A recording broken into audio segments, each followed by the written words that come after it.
1974, after a forest fire struck the Betz family's property on Fort George Island, near Jacksonville, Florida, Antoinette, Jerry, and their son Terry found something completely out of place among the ashes.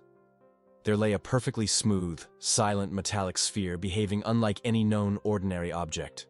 The object was about 20 centimeters in diameter, surprisingly heavy for its size, and showed no seams, screws, openings, or any visible sign of assembly.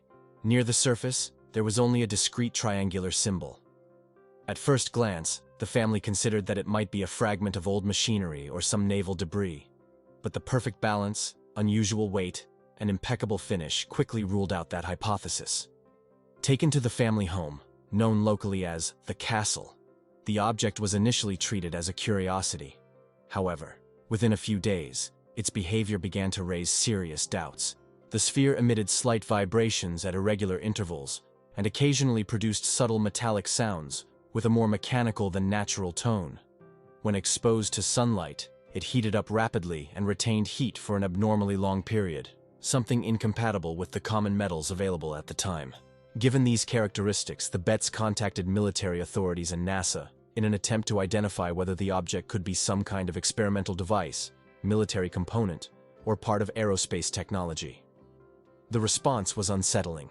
Neither institution could explain with certainty what the sphere was. For decades, the mystery remained unsolved. Later, the revelation of a Cold War file brought to light unsettling parallels between the sphere and highly advanced designs of the time, initially even mistaken for next-generation aircraft.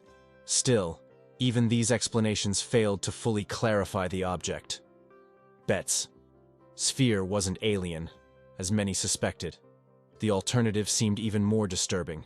Something advanced, unknown, and inexplicable, silently emerging from the ashes of a fire, never revealing its true origin. Simple tests revealed even stranger behavior. When rolled across the floor, the sphere acted as if it had its own sense of movement. It would slow down, stop, change direction, and often roll back toward the person who had set it in motion. Tests on a glass table showed that the object resisted falling off the edge and sometimes moved upwards against slight inclines. Witnesses compared its movements to those of a device that intelligently responded to its environment. The Betz family couldn't explain what they were seeing, but the sphere's behavior was consistent and repeatable. Its reactions varied depending on the environment, changing especially with light, heat, and sound. Later measurements revealed a rhythmic pulse within the object, occurring approximately every 47 seconds. At the time, this detail seemed unimportant. Many years later, this pulse would become a crucial link between the mystery of the Betz family and confidential United States Navy research involving experimental sound resonance spheres designed for advanced navigation systems. The sphere's response to music was the first phenomenon verified by witnesses outside the Betz family. One afternoon, Terry Betz and a friend were playing guitar when they noticed something unusual. Specific musical notes made the sphere vibrate. Low-frequency tones produced an audible hum, while higher notes caused a more intense resonance. The effect was so consistent that the sphere would become completely silent whenever the music stopped and react again the moment the guitar resumed playing. Further experiments confirmed that the reactions were not random. The sphere responded to specific frequencies as if it were converting acoustic energy into movement or vibration. In subsequent tests, the family discovered that the object exhibited mild magnetic properties. Small metallic objects, such as paperclips, adhered subtly to its surface. After prolonged movement, the magnetic field temporarily increased in intensity before weakening again. The combination of heat retention, variable magnetic behavior, and frequency-dependent sound response made the sphere unlike any known civilian technology at the time. The Betz family speculated that it might be powered by sunlight, as the hum intensified when exposed to direct light and diminished in the dark. However, there was no visible power source, nor any splices or mechanisms that suggested a power supply system. The sphere remained completely sealed, but clearly sensitive to environmental conditions. Interest in the object grew rapidly when local journalists visited the Betz' home. A reporter from the Jacksonville Journal later described seeing the sphere move across the ground on its own and change direction without being touched. These first-hand accounts transformed a local curiosity into a story of national importance within days. Media outlets, research groups, and scientific institutions sought access to the sphere. The family began receiving inquiries from engineers, academics, private collectors, and eventually, representatives of the military. For a quiet home that had never sought any kind of attention, the sudden flood of visits and speculation became overwhelming. Within a few weeks, the United States Navy formally requested permission to test the sphere in a controlled laboratory environment. Betz' family could not have predicted the level of interest their discovery would generate. What they saw as an unusual metallic object had already generated concern among people familiar with technologies capable of converting sound into kinetic force. Decades later, revealed documents would confirm that these concerns were not unfounded. Public attention focused on the castle. After the Jacksonville Journal published its first report about the metallic sphere, public curiosity quickly turned into widespread chaos. What began as a brief local story about an unusual household discovery spread to national news agencies and newspapers. Within days, the Betz home on Fort George Island became a constant destination for reporters, photographers, and amateur investigators eager to witness the mysterious object for themselves. For a reserved family, the sudden attention was overwhelming. Phone calls came in day and night. Letters flooded the house, coming from scientists, enthusiasts, and self-proclaimed experts offering theories about the sphere's origin. Some believed it was a meteorite. Others speculated that it was a satellite component or even an alien probe. None of these explanations, however, accounted for the strange behaviors that many visitors claimed to have observed personally. Those who visited the castle described scenes that seemed to blur the line between a physics demonstration and something far more unusual. When the sphere was rolled across the floor, it would sometimes change direction, as if responding to an invisible influence. When sunlight struck its surface, a soft hum resonated through the walls, deep enough to be felt as much as heard. The house's large stone structure amplified each vibration, making the sphere's reaction to ambient sounds even more dramatic. In interviews, Antoinette Betz commented that the object almost seemed alive. Terry Betz compared its movements to those of a living being reacting to attention. Whether these impressions were psychological or resulted from real physical phenomena was never fully clarified, but the impact on visitors was undeniable. The Navy enters the scene. Since the Betz property was located just a few miles from Jacksonville Naval Air Station, one of the largest military installations in the region, Jerry Betz began to consider whether the sphere might have a military or industrial origin. Practical by nature, she decided to contact the United States Navy and request a formal evaluation of the object. Her hope was that trained specialists, with advanced equipment, could finally provide clear answers and put an end to the growing mystery. Initially, the Navy hesitated. Standard procedure discouraged involvement in civilian discoveries, especially those that attracted sensational or unusual attention. However, as media coverage intensified and the number of inquiries increased, the Navy eventually agreed to conduct a full assessment of its facilities under strictly controlled conditions. The examinations were comprehensive. The sphere underwent a series of tests, including detailed X-ray imaging, metallurgical evaluation, and balance analysis. The X-rays revealed one of the most surprising findings. The object was not a solid mass. Instead, it consisted of a hollow shell approximately 2.5 centimeters thick. Inside this cavity were at least two smaller spheres. Further examinations confirmed what the initial images already suggested. The internal spheres were perfectly shaped, smooth, and appeared to be freely suspended within the larger casing. Despite meticulous analysis, no electronic components, radioactivity, or mechanical systems were detected. There was no propulsion of any kind, and no markings or serial numbers that would allow it to be identified as military equipment. The sphere was non-explosive and did not exhibit any of the signatures associated with weapons or aeronautical systems. Most critically, the Navy officially stated that the object did not correspond to anything in its inventory, operations, or historical stockpiles. The official conclusion described the object as a high-quality stainless steel piece of unknown origin, possibly produced for industrial purposes. Behind the scenes, however, some Navy experts presented more cautious theories. Some suggested it could be an oversized bearing or a component of a heavy mechanical system related to maritime engineering or the aerospace industry. Still, none of these hypotheses were supported by definitive evidence. Publicly, The Navy opted for silence, avoiding speculation and releasing only minimal information. For the Betz family and the growing number of people following the case, the result was frustration. The Navy had ruled out danger, but not the mystery. Its conclusions only deepened the uncertainty about the sphere's origin and its intended purpose. The expert was not verified.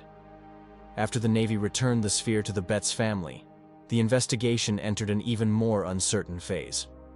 Independent researchers began contacting the family, each hoping to examine what the Navy had failed to explain.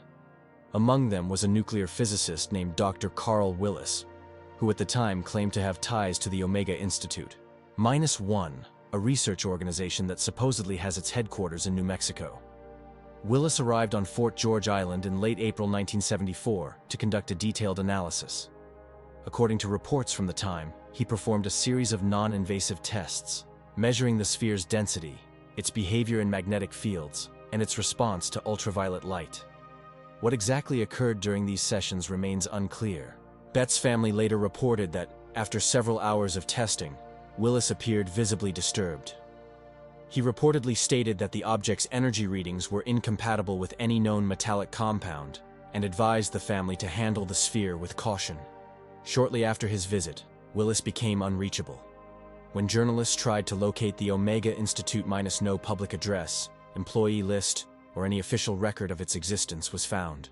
Whether the organization ever operated under that name remains debated. To this day, no document confirming Dr. Willis's credentials or academic background has surfaced. This episode marked the first time the Betz family began to suspect that their discovery might be linked to something larger than an isolated anomaly. They reported seeing unfamiliar vehicles near the property and noticed unusual interference on their home phones. Although these claims were never verified, the feeling of being watched became part of the mythology surrounding the case. What is documented, however, is that the sphere's activity increased during this period. The family described stronger vibrations, a more pronounced buzzing sound, and the return of the 47-second rhythmic pulse, detectable only with sensitive recording equipment. The impossible element. The next major analysis came from Dr. James Albert Hardin, a professor of mechanical engineering at Louisiana, who had been following the case through the press.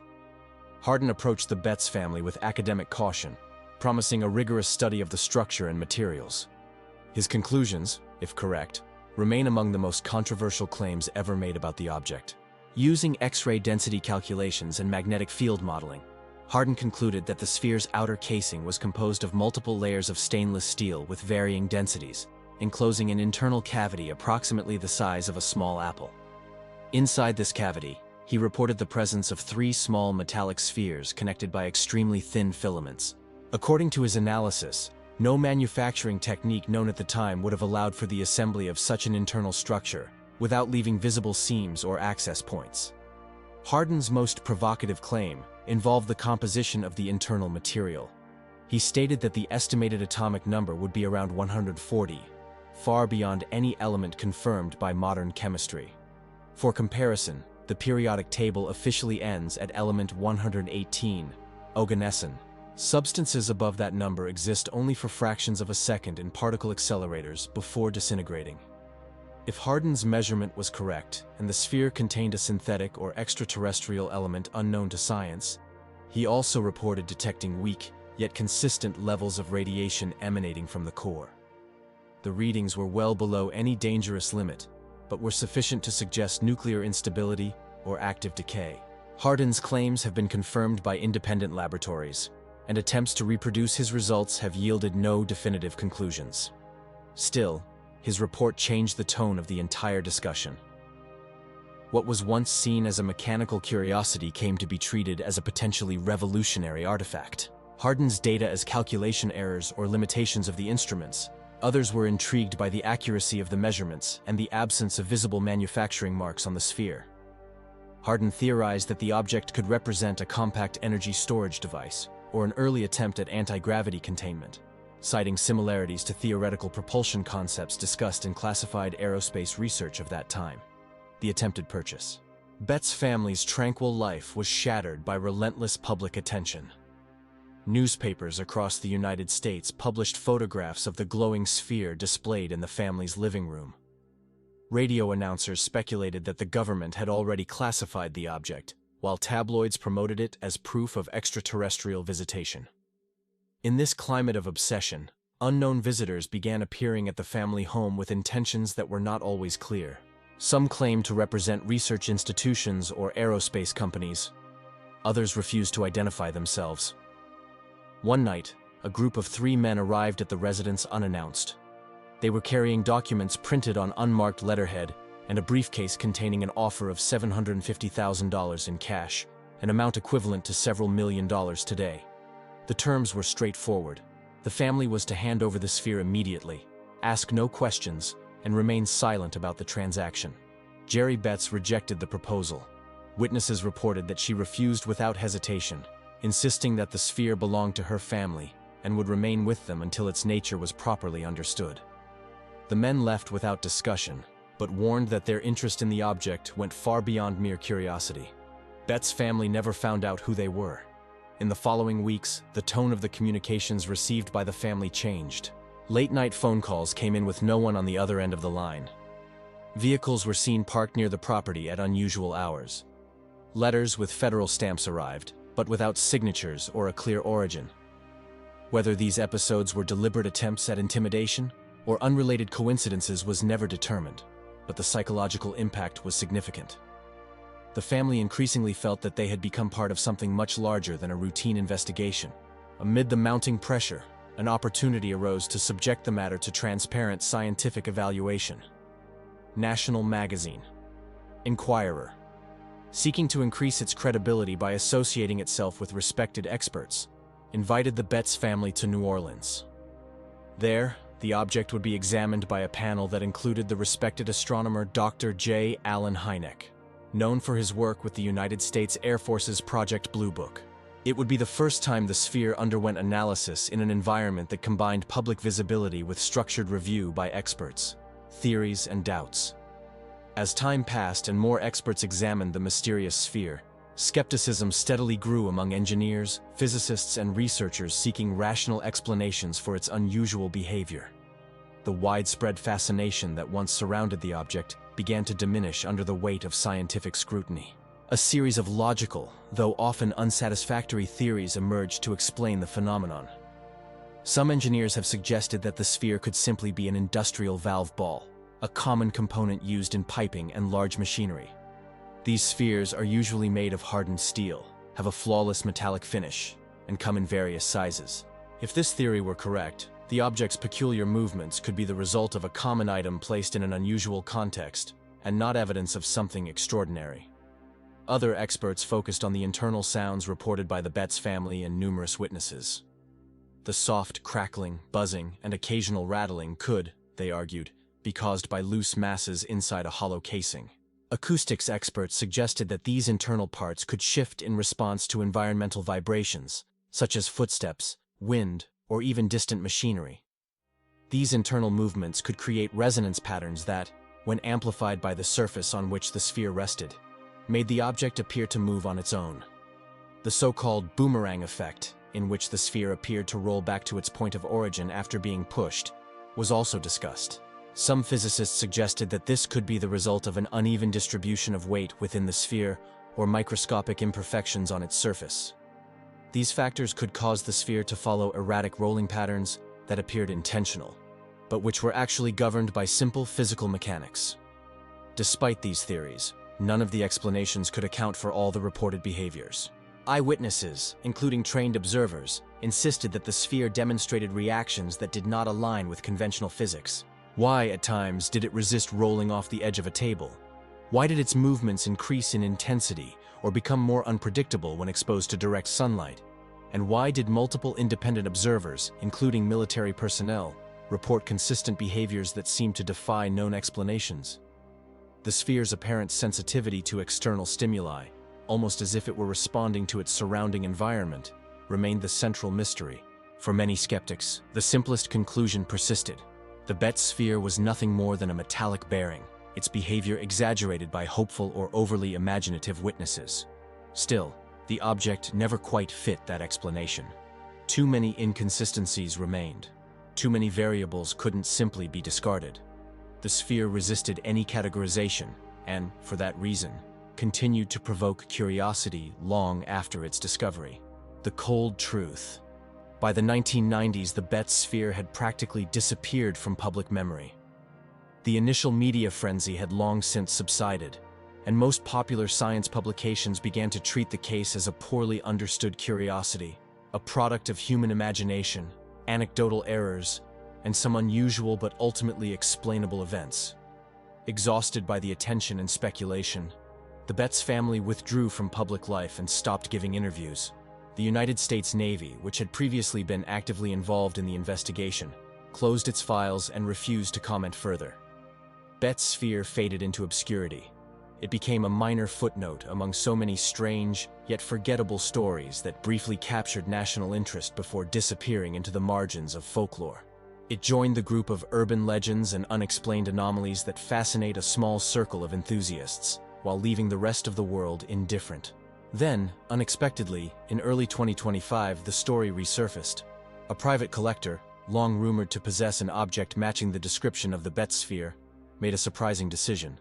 He donated the metallic orb to Oak National Laboratory. Ridge, in Tennessee, is a facility known for its advanced scientific research and high-precision materials testing. The sphere had been stored since the late 1970s, preserved but practically forgotten. The only documentation accompanying it was a letter claiming that the object had belonged to the Betz family. Although Ridge may have shown skepticism, curiosity prevailed. They agreed to conduct a new series of analyses, not because they believed the legends surrounding the object, but because it represented a rare opportunity to re-examine a cultural mystery that had intrigued investigators for decades. The results of this new assessment were far more surprising than anyone could have anticipated. The findings did not align with the long-held assumption that the sphere was merely an industrial artifact. Instead, the tests revealed properties that defied established scientific explanations and reopened questions that had been considered closed for almost half a century. The hollow twin. After the testing session in New Orleans, the story of the Betz sphere disappeared from the headlines as quickly as it had emerged. By the end of 1974, the journalists had moved on to other stories, and the Betz family retreated into privacy. The object that had been returned to them remained silent in their home, completely inert. The continuous buzzing that had once defined it had disappeared. According to the family, the sphere seemed empty in every way. Its weight seemed different. The internal vibrations ceased, and it no longer reacted to light, sound, or movement in the strange ways it had previously shown. Whatever it was that animated it, a mechanical system or a phenomenon not yet understood, had disappeared. In the years that followed, attempts to rekindle scientific interest consistently failed. Skeptics dismissed the case as a combination of magnetic peculiarities, domestic acoustics, and misinterpretations by humans. Some investigators argued that the object was nothing more than an industrial valve ball from the 1950s, consistent in size and material, but incapable of explaining the behavior observed by independent witnesses. Without conclusive tests and without consensus among experts, the case remained suspended between a plausible technical explanation and the unknown. Even with waning media interest, the story persisted in private circles. In the mid-1980s, a claim emerged that a nearly identical sphere had been found in the estate of astronomer J. Allen Hynek, labeled the Florida Case, 1974. This information was never confirmed, and the fate of this object remains uncertain.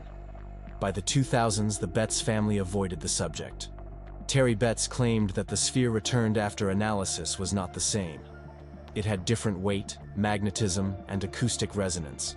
The family ended up keeping the hollow sphere, which remained untouched for decades, with no official records of its whereabouts. Betz sphere was treated as a solved mystery, until, in 2025, declassified documents from Cold War acoustic research came to light. Among them were references to sonic resonance spheres, prototypes capable of converting sound vibrations into kinetic energy, moving without traditional fuel. These devices would operate with an internal calibration rhythm, one pulse every 47 seconds, exactly the pattern recorded at the Betz house in 1974. According to Bob Lazar, the designs were developed jointly by the Navy and the Air Force, and some units were lost in transit during the 1960s. The specifications described size, mass, and composition, impressively matched the sphere found on Fort George Island. The files also reported behaviors consistent with eyewitness accounts: response to sound, sensitivity to sunlight, heat retention, and instability when exposed to acoustic or solar energy for extended periods. Intense electromagnetic fields could cause overheating and temporary shutdown, which would explain why the returned sphere appeared inert. If this connection is real, the Betz sphere would be neither extraterrestrial nor supernatural, but the product of a secret Cold War program, far ahead of its time. A compact energy conversion system based on sonic resonance. The sphere disappeared. The files remain partially censored, and the people who knew the most never spoke. But the pulse, a beat every 47 seconds, remains as the signature of a mystery that may not yet be solved. And you, do you believe the Betz sphere was lost military technology or something even more advanced? Leave your opinion, subscribe to the channel, like and share.